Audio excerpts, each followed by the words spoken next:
Ang responsableng ama, hindi iiwan ang anak para sa ibang babae.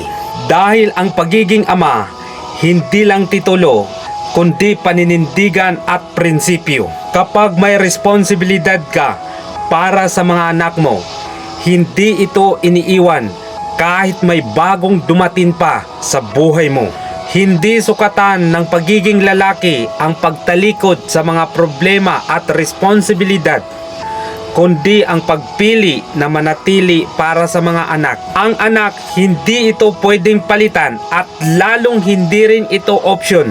May mga lalaking handang magsimula, pero ang tunay na ama, hindi binubura ang anak sa buhay niya. Dahil ang tunay na ama, hindi sinasakripisyo ang anak para lang sa panibagong babae. Dahil ang pag-iwan sa anak, hindi bagong simula, kundi pagtalikod sa pagiging ama, responsibilidad, prinsipyo at paninindigan.